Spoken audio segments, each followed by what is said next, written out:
Good morning! Welcome sa aking kusina mga baby loves. Ayan. May labahita ako pala mga baby loves. Hinigis ako dito ngayon ang ating bawang sibuyas, sili at mayroong labahita. Ayan mga baby loves ko. Dahil ako ngayon magagata ng sitaw. Sitaw with mga baby loves ko. Sitaw na may malunggay kasi galing ito doon kay Kuya Bobby sa pastry. Ayan. Baka akala niya niluto ko na kasi 4 days na yan na aking malunggay. Nilagay ko lang yan sa aking chiller. Ayan mga baby loves. At syempre meron tayo ditong kakang-gata. Ayan, may nor gata pala ako mga baby loves ko. Ito lang gagamitin ko at meron tayo dito isang instant gata pa. Ganyan lang mga baby loves. At ilalagay naman natin yung ating sitaw.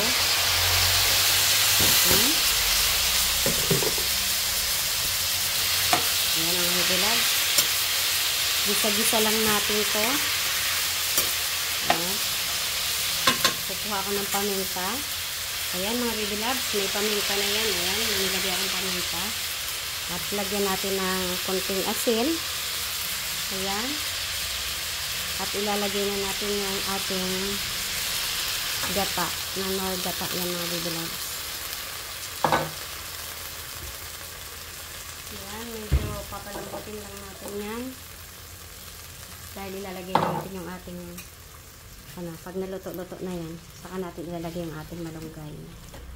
Dahil ang malunggay, mabilis lang yan maluto. Diba? At takpan na muna natin to. Dahil yung malunggay ko, hihimayin ko pa doon dahil masyadong mahaba pa yung tangkay nito. Yan na mga baby loves ko. Kulong-kulo na nga yung ating sitaw. At ilalagay ko na nga yung aking malunggay. Ayan mga baby loves. Para lumambot na nga yan. Medyo mahaba pa ang tangkay ng aking malunggay. Tama na yan. Bahala na. Ayan. More on malunggay to mga baby loves. Talagang ginataang malunggay to. Nagagawin ko. Na may labahita. I-try nyo to dahil ito ay masarap. Ginataang malunggay with sitaw at meron tayong labahita dyan na pampalasa sa ating gulay. Yan lang. Yan lang muna at hintayin natin maluto ang ating malunggay at titimpla natin ng last na gata. Yan. Ayan na mga baby loves ko. Yung ating malunggay. Ayan, lumalambot na nga yan. Haluin lang natin. Wow. Lalagyan natin ng yan, last panagata. Ayan mga baby loves ko, malapit na ito maluto. O diba? Ayan na, lagyan lang natin ng konting bitchin. Ayan, tama na yan. Kunti lang. At mayroon tayo dito last na gata. Ayan mga baby loves ko. Mga baby loves. Instant gata muna tayo dahil tinatamad ako magpiga ng nyog. O diba?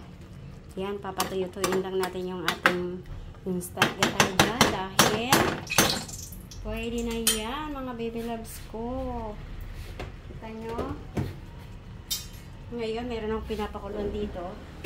Dahil magluto tayo ng isda. Ito isda mga baby loves. Okay. Ayan. Yung ulam baby loves today. Diba? Kaya mekos lang. Oh. Enjoy ang lahat. Cooking time si baby loves.